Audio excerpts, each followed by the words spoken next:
Haribol. Namaste, I'm Janapati Das, and we are continuing on with the Krishna Katha story time. Let me offer my respects to you. Thank you so much for tuning in and watching the videos that I post on the Krishna book. And let me offer my respectful obeisances unto my spiritual master, Jagaguru Siddha Swarupananda Paramahamsa Srila Prabhupada, who is my mercy, my life, my soul. Without all that I'm made of is of my spiritual master's mercy, and my ability to teach anything comes from him.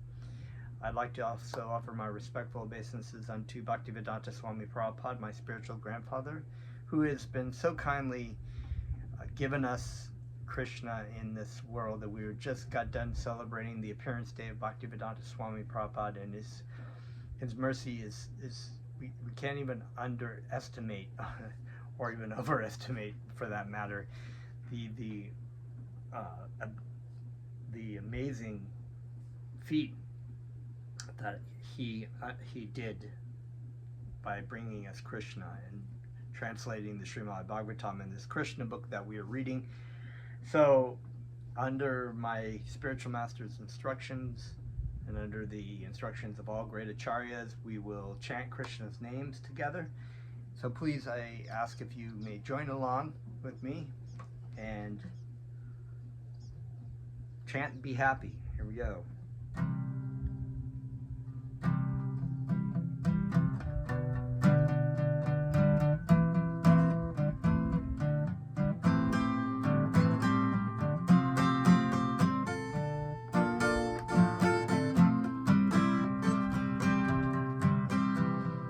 Namo Siddha Swarupananda Paramahamsa Namine Gorakaruna Swarupaya Radha Krishna Krishnaya Te Namo Siddha Swarupananda Paramahamsa Namine Gorakaruna Swarupaya Radha Krishna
Om Namo Bhagavate Vasudevaya. Was born in the darkness of ignorance, and my spiritual master opened my eyes with the torch of knowledge.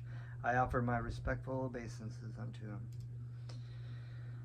Alright, so we are continuing with our chapter of the Deliverance of Lord Shiva, and we had gotten into quite a bit about that Maharaj Parikshit had asked Shukadeva Goswami about why the devotees of Lord Shiva are generally more opulent than the devotees of Lord Krishna. And of course, he cited a story of which King Yudhishthira asked Krishna that very question. And we, of course, got into that last time, and that the devotee of Krishna is not really interested in accumulating material wealth for their own enjoyment, as the devotees of Lord Shiva might be. I mean, we cited many examples of great demons and kings and whatnot who were worshiping Lord Shiva for benedictions. And of course, I was thinking of the great demon last time. I couldn't think of his name. It was Ravana. Ravana, that was the great demon who worshipped Lord Shiva, originally fought with Lord Shiva and realized it was Lord Shiva, and then started worshiping him for, whatnot. And so, and there are other stories in this Krishna book where we've read great demons who've worshipped Lord Shiva, including the one demon that was cutting off pieces of flesh in his, and so anyway, I think that actually might be this story. Now that I think about it, so we'll get into that. Lord Krishna said to you, King Yudhishthira, my devotee is not deterred by any adverse conditions of life. He always remains firm and steady. Therefore, I give myself to him, and I favor him so that he can achieve the highest success in life.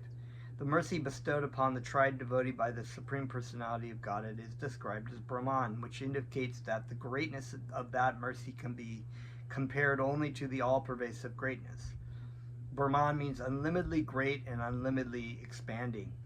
That mercy is also described as Parama, for it has no comparison within this material world, and it is also called Shukshman, very fine.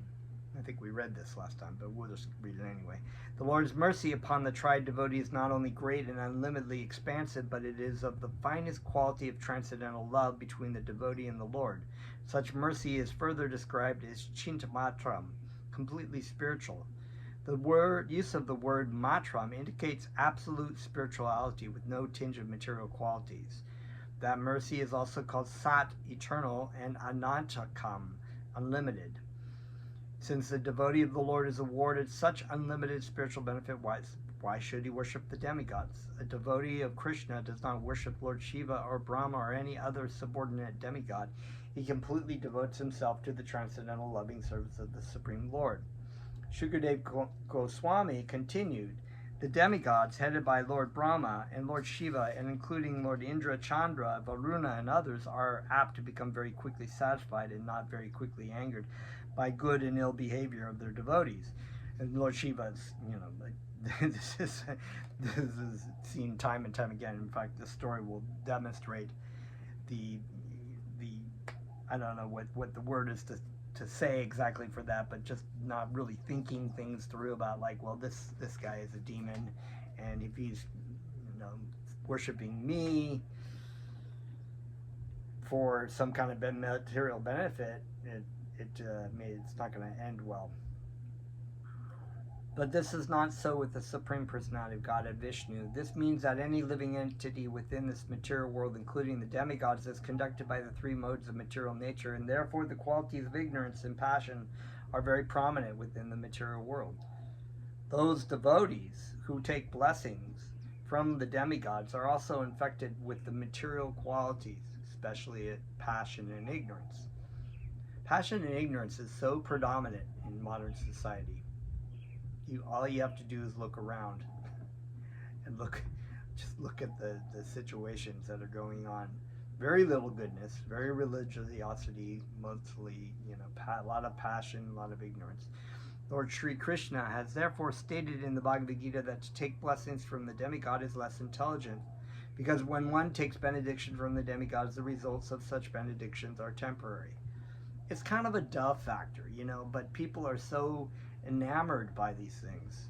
And I've seen these when I've gone in the past with my god brother to go to the temples of the Hindu temples and chant Krishna's names.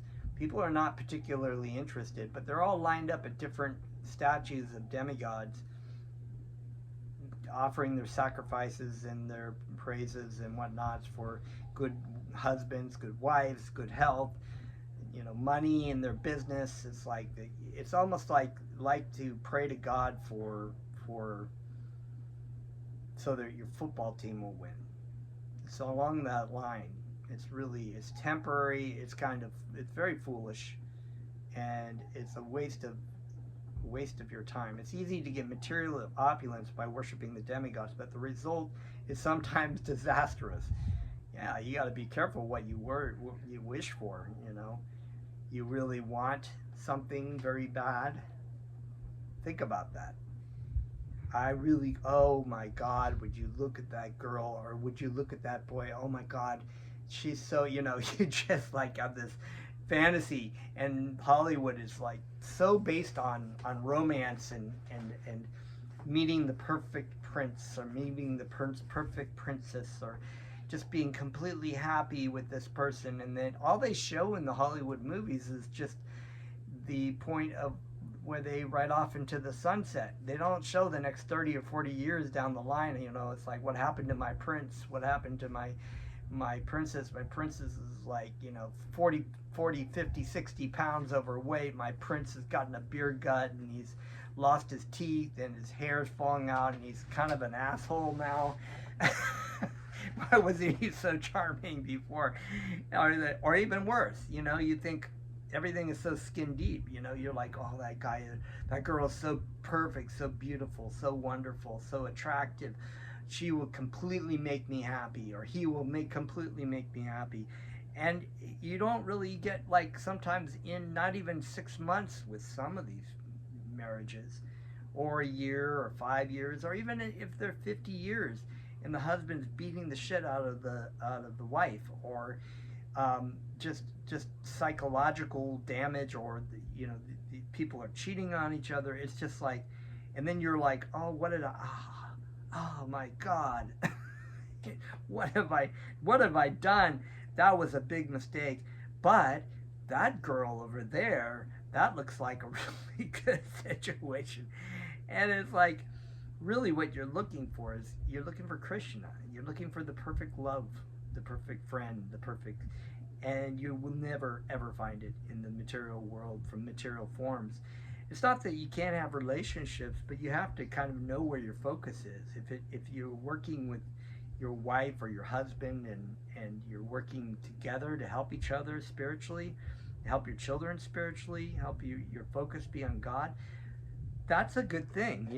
You're not going to find perfection in your husband or wife. In fact, some cases, like I said here, the result is sometimes disastrous. What you get, what you wish for, but you don't have to worry about that with a desire to have Krishna as your dear friend, or dear lover, or dear, Rukmini prayed to Goddess Durga, the wife of Lord Shiva, for Krishna, the perfect husband.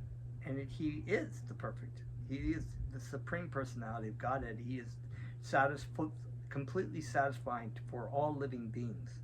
As such, the benedictions derived from demigods are appreciated by the less intelligent class of men. They're stupid, okay? We're all pretty stupid in this world. We keep thinking that it's going to be just around the corner.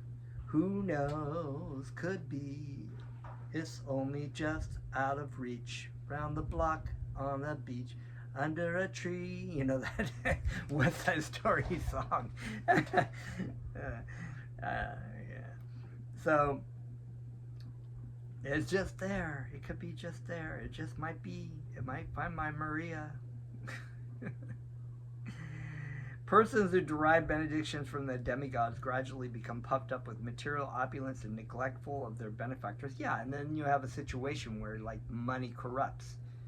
I mean, all you have to do is look at politics and corporations. In today's society, everything is corrupt and everything is about the big dollar. And they're always saying, we're doing this for the people, or we're doing this for the benedictions, of society that we want to alleviate. But it's really about their money and how much money they're going to make and how much they can manipulate. That's really what this is about. So they become puffed up, and they're just like have a lot of money, and everybody else has very little money. So, and they're just working the people to make more money. Shukadev Goswami addressed King Parikshit thus: "My dear King, Lord Brahma, Lord Vishnu, and Lord Shiva, the principal trio of material creation, are able to bless or to curse anyone. On this trio, Lord Brahma and Lord Shiva become very easily satisfied. At the same time, they become very easily angered." So there is another story about that too, of course, with the devotee who goes to see who's the most beneficial, right? Most magnanimous, Lord Brahma, Lord Shiva, Lord Vishnu. And it's, even though the devotee, I can't remember who the story, I think it was in the Srimad Bhagavatam, he goes and he irritates both Lord Brahma and Lord Shiva, but even though he's kicking Lord Vishnu in the head, Lord Vishnu is not angered in this story. It's really wonderful. When they are satisfied, they give benedictions without consideration. When they are angry, they curse the devotee without any consideration. But Lord Vishnu is not like that. Lord Vishnu is very considerate. Whenever a devotee wants something from Lord Vishnu, Lord Vishnu first of all considers whether such a benediction will ultimately be good for the devotee. So, Lord Vishnu can see all. And he can see whether, it's not like God gives us whatever we want, but he will, he can see whether what's being given to us. Lord Vishnu never bestows any benediction which will ultimately prove disastrous to the devotee, but he is, by his transcendental nature, always merciful. Therefore, before giving any benediction, he considers whether it will prove beneficial for the devotee. Since the Supreme Personality of Godhead is always merciful, even when it appears that he has killed the demon, or even when he apparently becomes angry towards the devotee, his actions are always auspicious. So that's the same kind of attitude that we should have in relating to God, that whether it's good or bad, it's always auspicious. Materially good or bad, that is. The Supreme Personality of Godhead is therefore known as all good. Whatever he does is good. So this contradicts the argument of atheists. See, we have a very limited vision of things. We tend to think, most of us in this material world think of ourselves, this is my body, this is who I am, what's in my mind is what I am. Everything about me in this material sense is really me. And so therefore the main argument by atheists is, if God is all good, how can there be terrible things in the material world? Why wouldn't either God's got to be and we've addressed this many times, that the idea of karma and whatnot, and that the fact that everything is under the awareness of Krishna. So there's nothing that Krishna doesn't know, or he's just like allowing things to happen.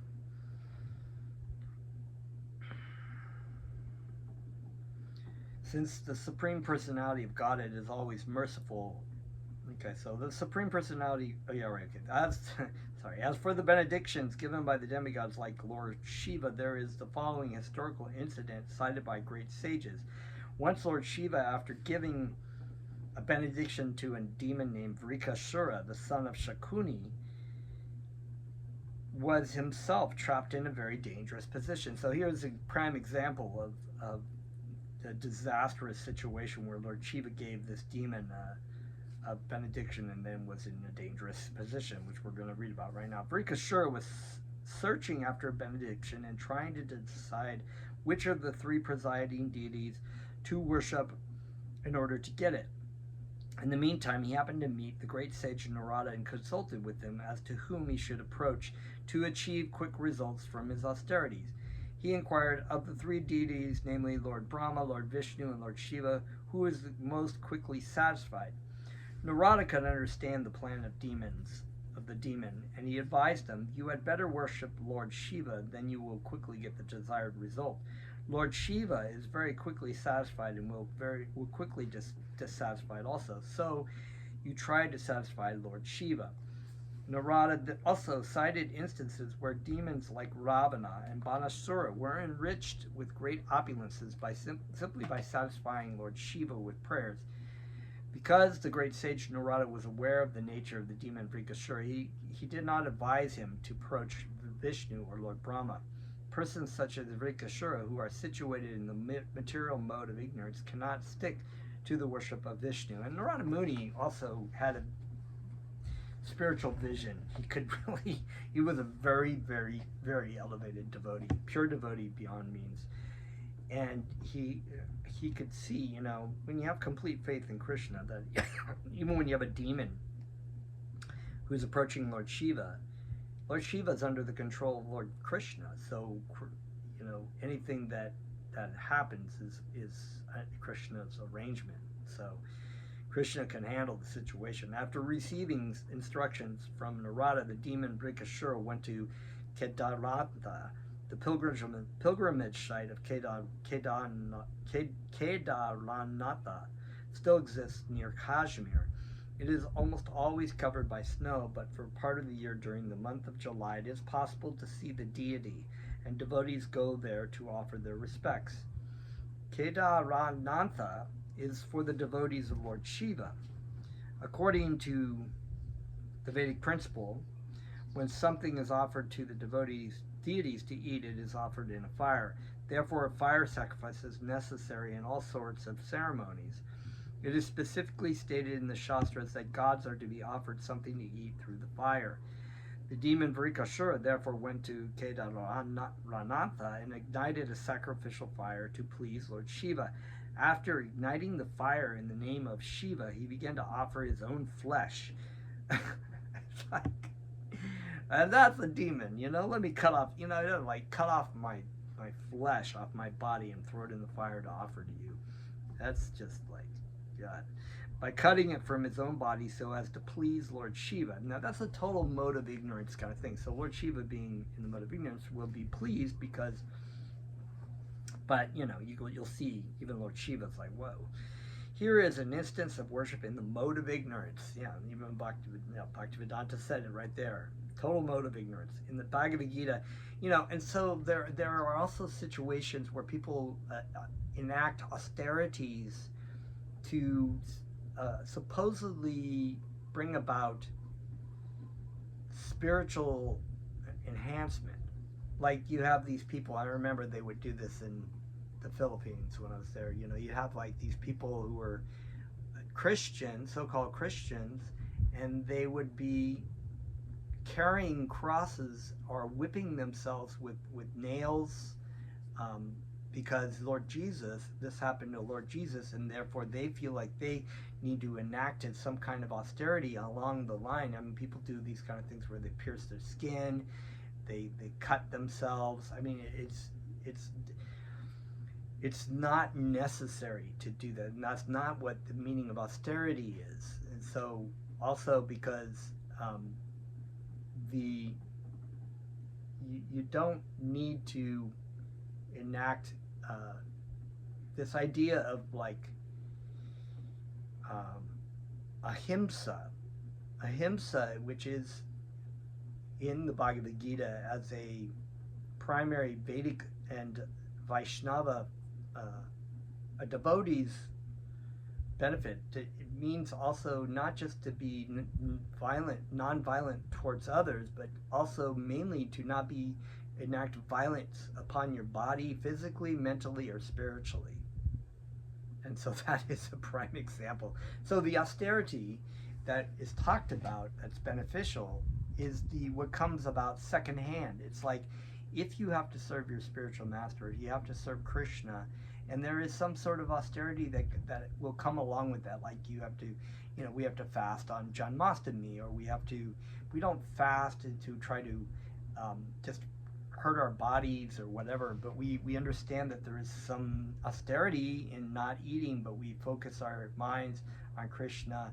We focus, maybe sometimes some things are stressful in order to serve our spiritual master. So these things kind of come along. Those are the austerities that come along, and we accept those austerities as part of what we do in our service to God. So it's not the other way around, where let me create so many austerities and pain on my body and my mind and my being that will make me a very elevated person. So this is why this is a mode of ignorance. So people who are supposedly religious and they're doing this because they think they're spiritually advanced are greatly mistaken. They're actually acting very much in the mode of ignorance and completely missing the point.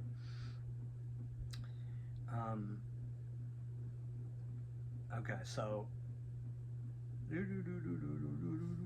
all right. So in the Bhagavad Gita, different types of sacrifice are mentioned. Some sacrifices are in the mode of goodness, some are in the mode of passion, and some are in the mode of ignorance. So that once again, the material modes of goodness, passion, and ignorance interact with the whole aspect of the material world, and this includes religiosity. You have religiosity in the mode of goodness, you have religiosity in the mode of passion, and you have religiosity in the mode of ignorance. But this is also this kind of sacrifice.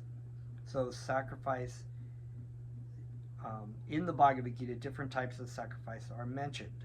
Some sacrifices are in the mode of goodness, some are in the mode of passion, some are in the mode of ignorance. There are different kinds of tapasya and worship because there are different kinds of people within this world. And there are people who are very much in the modes of ignorance or passion. They'll be enacting certain kinds of austerities like hunger strikes or whatnot. Maybe they want to do hunger strikes because of some kind of seemingly injustice thing, or maybe, I've heard of these situations where they have these terrorists who blow up people, and then they go through their own hunger strikes while in the prison of another country because they tried to blow up. That's a mode of ignorance, man. That they may think that they're doing something in the mode of goodness and religiosity, but they're not. No, absolutely not. But the ultimate tapasya, Krishna consciousness, is the topmost yoga and the topmost sacrifice.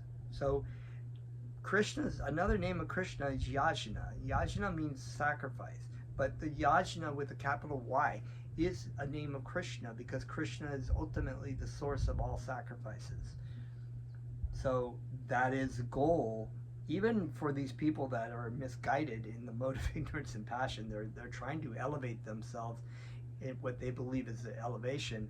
And sometimes, you can have religion or religious practices that I talked about, the sort of animistic, where people are worshiping stones and spirits and disembodied spirits and whatnot, in a sort of like a middle of the jungle somewhere in Africa or the South America or whatnot. And they may be, if they are truly and completely devoted to their practice, they will be spiritually elevated. But that doesn't mean that these kinds of practices will bring you directly to Krishna.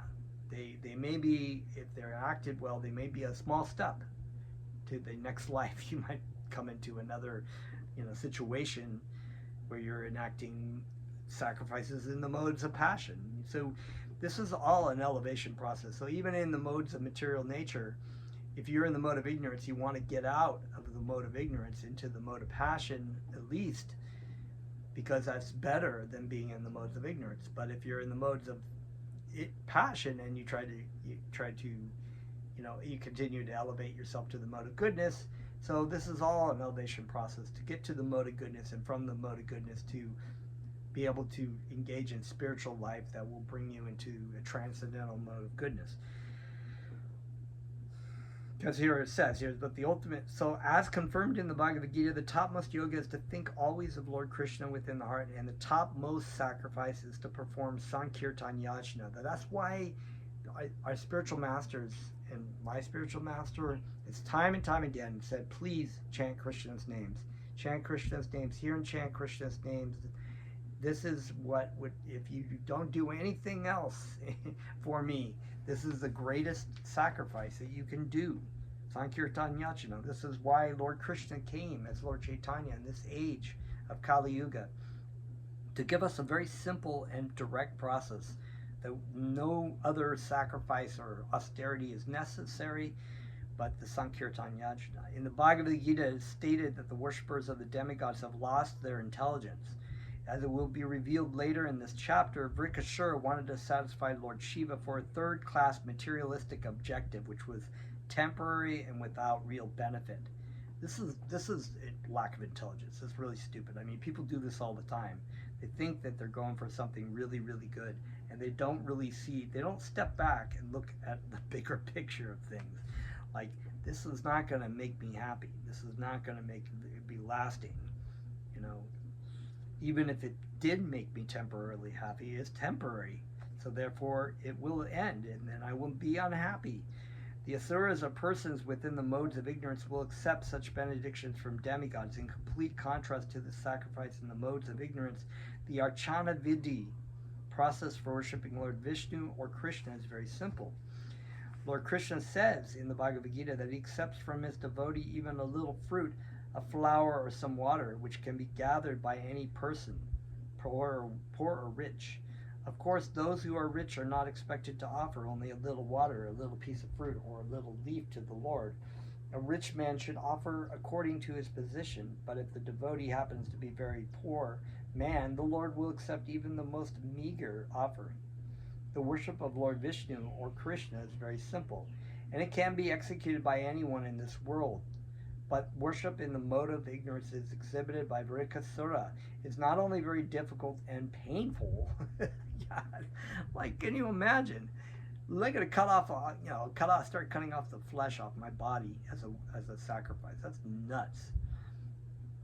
But it is also a useless waste of time. So not only is painful and stupid, it's a waste of time. It's all around stupid. Therefore, Bhagavad Gita says that the worshippers of the demigods are bereft of intelligence. Their process of worship is very difficult, and at the same time, the result obtained is flickering and temporary. Yeah. Although Vrikasura continued his sacrifice for 6 days, he was cutting off his flesh. I mean, he must have been doing that in like small pieces. Like, let me just dig. God. He was nevertheless unable to see Lord Shiva, which was his objective. He wanted to see him face to face and ask him for a benediction. Here is another contrast between a demon and a devotee. A devotee is confident that whatever he offers to the deity in full devotional service is accepted by the Lord, but a demon wants to see his worshipful deity face to face, so that he can directly take the benediction. And this is what, my spiritual master has said, Jagat Guru has said, that it's not really important to see Lord Krishna. What's important is that Krishna sees you. By what is your consciousness? What is your means and way? What kind of love do you have? What kind of devotion do you have towards Krishna? And that is very pleasing to Krishna. Krishna's not really interested in trying for you to try to bring down Krishna to you. He wants you him to come to you, or to see you by your devotion to him and love. It's very wonderful. And so that is a demon who is like, okay, I'm going to do all these crazy things, and I'm going to bring Lord Shiva. As you can see, we'll see, Lord Shiva does show up, but almost like just a hold on, wait a minute, stop doing this crazy stuff. A devotee, however, okay, so I said that a devotee is called a kama, free from desire, and a non-devotee is called sarva kama, or desirous of everything. On the 7th day, the demon Vrikasura decided that he should cut off his head and offer it to satisfy Lord Shiva. Thus he took a bath in a nearby lake, and without drying his body and hair, he prepared to cut off his head. According to the Vedic system, an animal which is to be offered as a sacrifice has to be bathed first, and while the animal is wet, he is sacrificed. When the demon was thus preparing to cut off his head, Lord Shiva became very compassionate. It's like, okay, this crazy guy's going to cut off his head. And so Lord Shiva, he's a devotee of Krishna. He's a very great and elevated devotee. And so he became compassionate towards even this demon who was causing himself so much pain. This compassion, however, is a symptom of the quality of goodness. Lord Shiva is called Trilinga. Therefore, his manifestation of the nature of compassion is a sign of the quality of goodness. This compassion, however, is present in every living entity. The compassion of Lord Shiva was aroused because the demon was offering his flesh to the sacrificial fire. When it comes to it, the living entity is compassionate, especially in a human form. This is why we express compassion. It's because Krishna has compassion for, and we as devotees, understanding deep down that this is another child of God, we are compassionate towards others. We don't like seeing people suffering. This is the very same kind of thing with Lord Shiva. This compassion, however, is present in every living entity. The compassion of Lord Shiva was aroused because the demon was offering his flesh to the sacrificial fire. This is natural compassion. Even if a common man sees sometimes someone preparing to commit suicide, it is his duty to try to save him. He does so automatically. There is no need to appeal to him. Therefore, when Lord Shiva appeared from the fire to check the demon from suicide, it was not a very great favor to him. So yeah, there have been situations where people have been suicidal, ready to jump off the bridge, and they see another living entity, another person preparing to kill themselves as well. And they stop what they do, and they go and they try to talk the person down off the ledge. This person was about ready to commit suicide, but he stopped out of the compassion for the other living entity, and it changes people's lives to see that compassion. It's a beautiful thing. We should be constantly expressing compassion towards others, but yet we don't. We don't have very little compassion in this world. We just want to see harm on everybody. The demon was saved from committing suicide by the touch of Lord Shiva. His bodily injuries immediately healed, and his body became as it was before. Then Lord Shiva told the demon, "My dear Vrikasura, you do not need to cut off your head. You can ask from me any benediction you like, and I shall fulfill your desire. I do not know why you wanted to cut off your head to satisfy me. I became satisfied even by an offering of a little water." Actually, according to the Vedic process, the Shiva Linga in the temple, or the form of Lord Shiva in the temple, is worshipped simply by offering Ganges water, because it is said that Lord Shiva is greatly satisfied when Ganges water is poured upon his head. Generally, devotees offer Ganges waters and leaves of the Bilva tree, which are especially meant for offering to Lord Shiva and the goddess Durga. The fruit of this tree also is offered to Lord Shiva. Lord Shiva assured Vrikasura that he becomes satisfied by a very simple process of worship. Why then was he so anxious to cut off his head, and why was he taking so much pain by cutting his body to pieces and offering it to the fire? There was no need of such severe penances. Anyway, out of compassion and sympathy, Lord Shiva prepared to give him any benediction he liked. Watch out. Now, this is the dangerous part of that. Okay, so here's Lord Shiva, totally compassionate, this crazy-ass demon that wanted to, you're going to see what he does here. It just goes to show that these demons have no compassion. And that is, when you have zero compassion and you just want to create harm, that is actually demonic qualities. That's like being a demon. While the demon was offered in this facility by Lord Shiva, he asked for a very fearful and abominable benediction. It was just like stupid. I mean, you could even just ask for something that would help other people or even help yourself. But the demon was very sinful, and sinful persons do not know what sort of benediction should be asked for from the deity. Therefore, he asked Lord Shiva to be benedicted with such a power that would, as soon as he would touch anyone's head, immediately it would crack and the man would die. He just wants, this is like these people who want to create advanced warfare. I mean, the creation of the nuclear bomb. it's like this. It's like, why would you want to create a nuclear bomb other than to create distress and pain on people? This is a similar thing. So the demons are described in the Bhagavad Gita as diskritinas, or miscreants. Kriti means very meritorious, but when this is added, it means abominable. Instead of surrendering unto the Supreme Personality of Godhead, the Diskritas worship different demigods in order to derive abominable material benefits. Sometimes such demons as material scientists discover lethal weapons, right?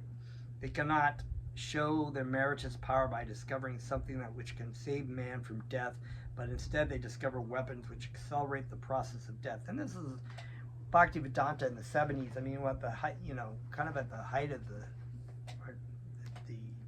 arms race was still going on, but we're still faced with a great threat of nuclear war, even though the Cold War is over.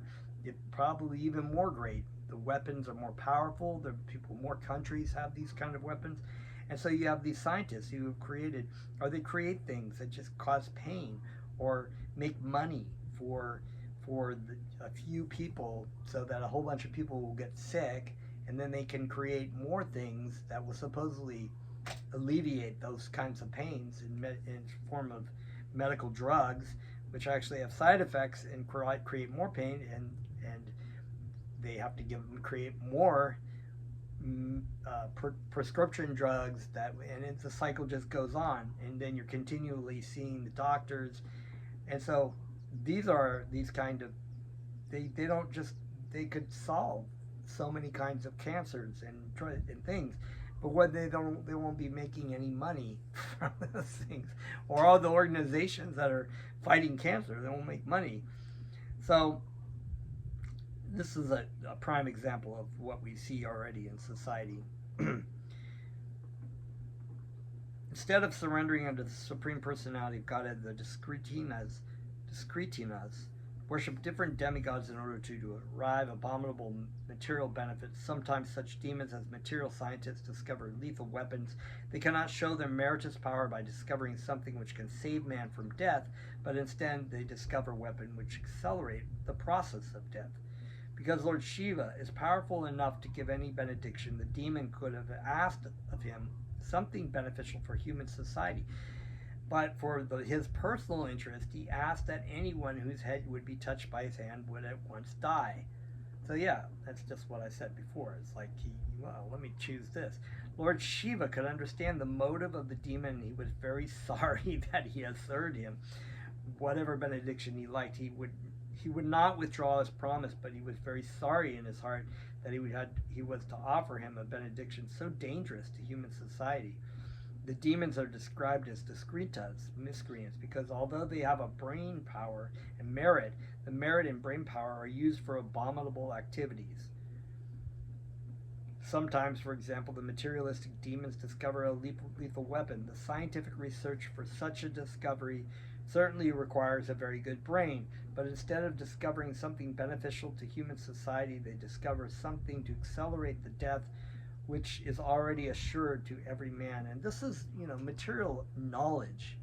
A lot of times it's just that. It's this waste of the human brain. You can just discover so many kinds of things in the material world, but ultimately you reject the absolute truth and the knowledge of coming from the Vedas. But people who have real intelligence use that brain power for that. Because your brain, your mind, your abilities and to be able to be a Gyani come from Krishna. Krishna gives all these people the ability to do, and they have free choice to do what they want. Similarly, Vrikashura, instead of asking Lord Shiva for something beneficial to human society, asked for something very dangerous to human society. Therefore, Lord Shiva felt very sorry within himself. Devotees of the personality of God, however, never ask for benediction from Lord Vishnu or Krishna, and even if they ask something from the Lord, it is not at all dangerous for human society. That is the difference between the demons and the devotees, or the worshippers of Lord Shiva and the worshippers of Lord Vishnu. While Shukadev Goswami was narrating the story of Rikasura, he addressed Maharaj Parikshit as Bharat, referring to King Parikshit's birth in a family of devotees. Maharaj Parikshit was saved by Lord Krishna while he was in his mother's womb. Similarly, he could have asked Lord Krishna to save him from the curse of the Brahmana, but he did not do so. The demon, however, wanted to become immortal by killing everyone with the touch of his hand. Lord Shiva could understand this, but because he had promised, he gave him the benediction. So demigods don't usually withdraw their benedictions, but Krishna has a way of wrapping those things up. Like Lord Brahma giving Hiranyakashipu all those benedictions, and then Krishna was able to come as Lord Nrsingadev and basically fulfill all the benedictions of Lord Brahma and still kill him. It's really wonderful.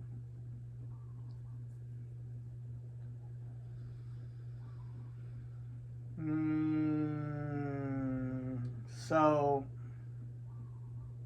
there was another point I wanted to say. Oh, right. Okay. So yeah, this story of King Parikshit in the womb. So he was in his Lord Krishna protected the mother of King Parikshit's father.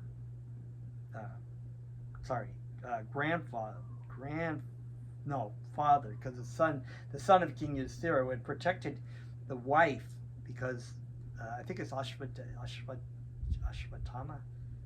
There was the son of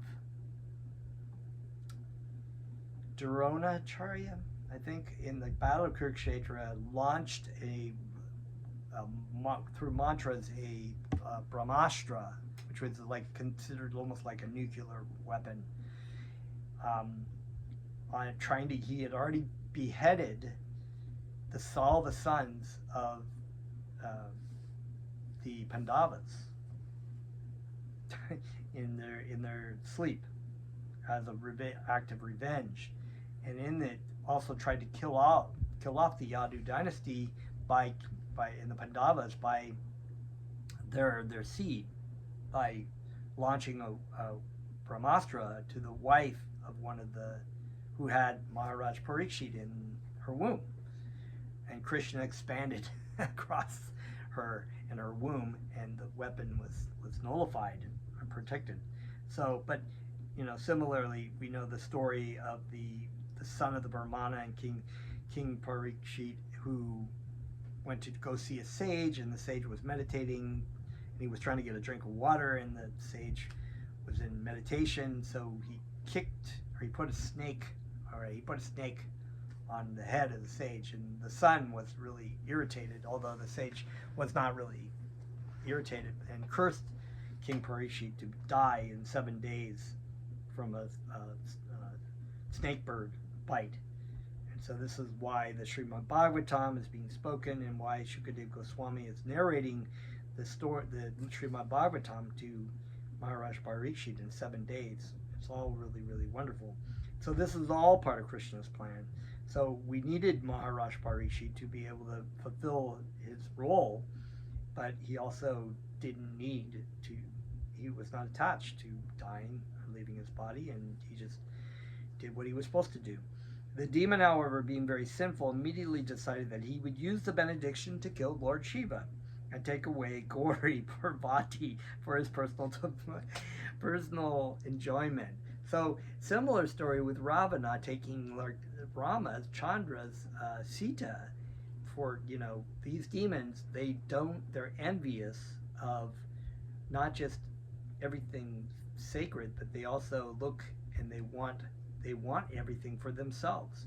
So he was going to kill off Lord Shiva, who gave him this great benediction, or so-called great benediction, to be able to do this, and take away his wife. That's like a demon for you. He immediately decided to place his hand on the head of Lord Shiva. Thus, Lord Shiva was put into an awkward position because he was endangered by his own benediction to a demon. This is another instance of a materialistic devotees misusing the power derived from the demigods. Without further deliberation, the demon Rikashura immediately approached Lord Shiva to place his hand on Lord Shiva's head. Lord Shiva was so afraid of him that his body trembled, and he began to flee from the land to the sky and from the sky to other planets until he reached the limits of the universe above the higher planetary systems. Lord Shiva fled from one place to another, but the demon Rikasura continued to chase him. The predominating deities of other planets such as Brahma and Indra and Chandra could not find any way to save Lord Shiva from the impending danger. Whenever Lord Shiva went, they remained silent. Lord Shiva is a pretty advanced devotee. I mean, he's also one of the highest demigods. At last, Lord Shiva approached Lord Vishnu, who is situated within this universe in the planet known as Svetadweep. Svetadweep is the localized Vaikuntha planet beyond the jurisdiction of the influence of external energy. Lord Vishnu, in his all-pervasive feature, remains everywhere, but whatever he remains personally is the Vaikuntha atmosphere. In the Bhagavad Gita, it is stated that the Lord remains within the heart of all living entities. As such, the Lord remains within the heart of many low-born living entities, but that does not mean that he is low-born. Wherever he remains is transformed into Vaikuntha Loka, so that the planet within the universe known as Svetadweep is also Vaikuntha Loka. It is said in the Shastras that residential quarters within the forest are in the mode of goodness. Residential quarters in the big cities, towns, and villages are in the mode of passions, and residential corridors in the atmosphere where an indulgence of the four sinful activities of illicit sex, intoxication, meat eating, and gambling are predominant in the mode of ignorance. Las Vegas. Right? But residential quarters in the temple of Vishnu, the Supreme Lord, are in Vaikuntha Loka. It doesn't matter where the temple is situated, but the temple itself, wherever it may be, is Vaikuntha. Similarly, the Svetadweep planet, although within the material jurisdiction, is Vaikuntha. Lord Shiva finally entered Svetadweep Vaikuntha.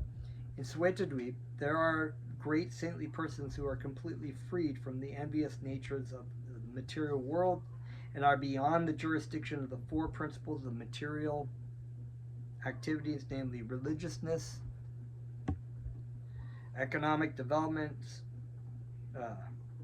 sense gratification, and liberation. Anyone who enters into that Vaikuntha planet never comes back again to this material world.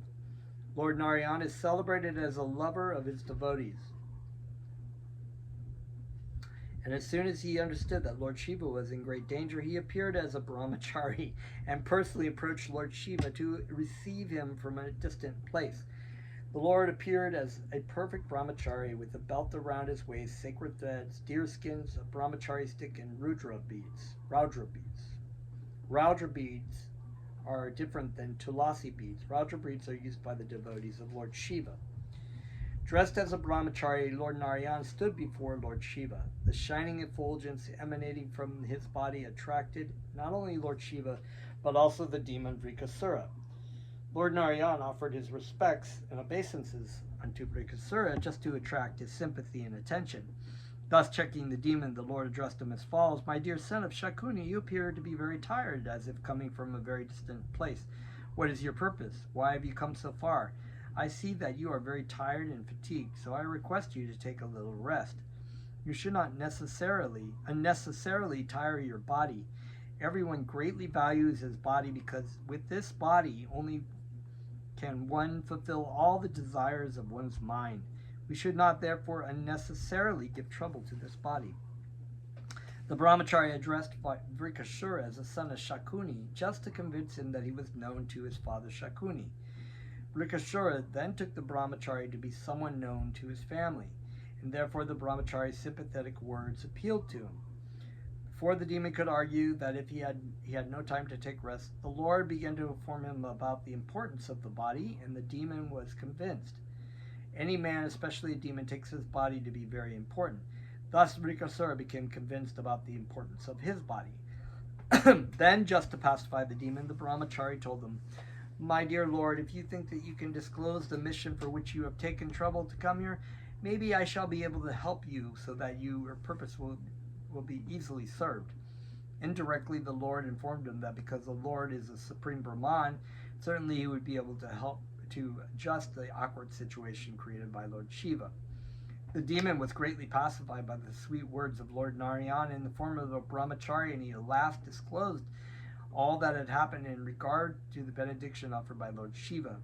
The Lord replied to the demon as follows: I myself cannot believe that Lord Shiva has in truth given you such a benediction. As far as I know, Lord Shiva is not in a sane mental condition. He had a quarrel with his father-in-law Daksha, and he has been cursed to become a Pishaka ghost. Thus, he has become the leader of the ghosts and hobgoblins. Therefore, I cannot put any faith in his words. But if you have faith still in the words of Lord Shiva, my dear king of the demons, then why don't you make an experiment by putting your hand on your own head, on your head? If the benediction proves false, then you can immediately kill this liar, Lord Shiva, so that in the future he will not dare to give out false benedictions. In this Krishna, in this way, by Lord Narayan's sweet words and by the expansion of his superior illusion, the demon became bewildered, and he actually forgot the power of Lord Shiva and his benediction. He was thus very easily persuaded to put his hand on his own head.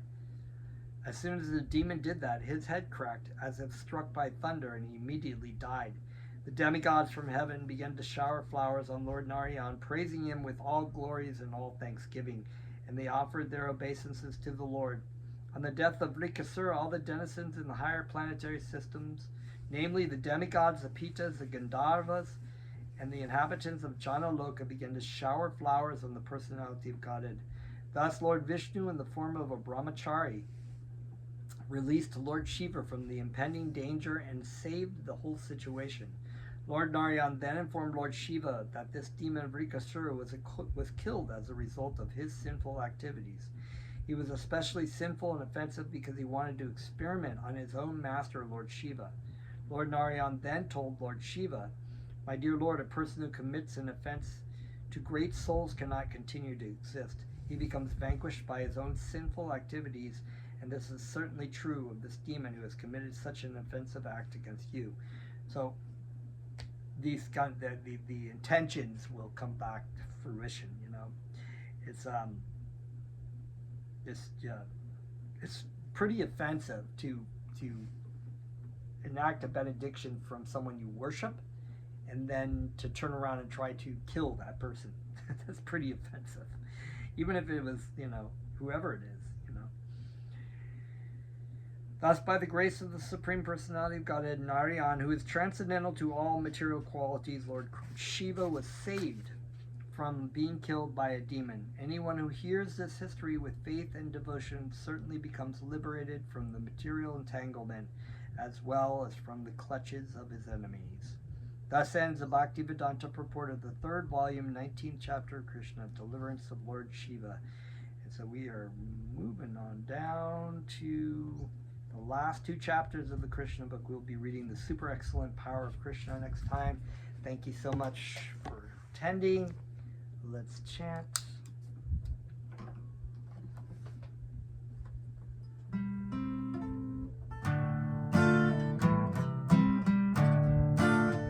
Hare Krishna, Hare Krishna, Krishna Krishna,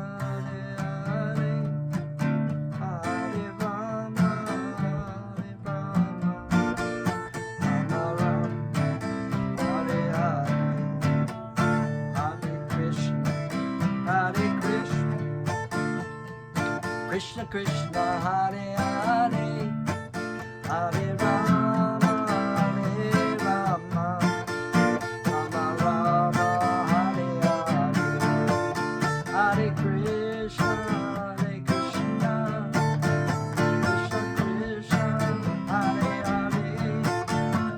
Hare Hare, Hare Rama.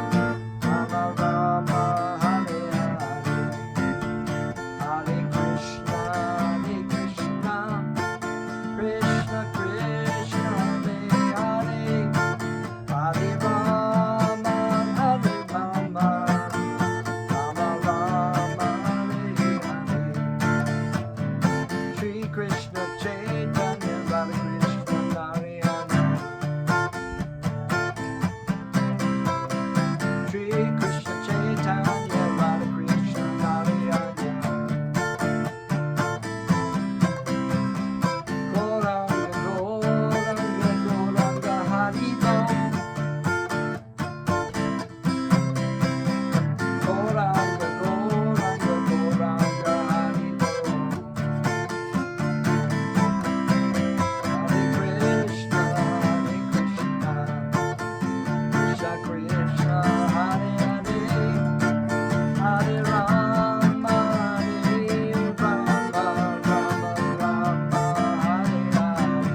Haribol. Thank you so much. We'll see you for the next class. Haribol.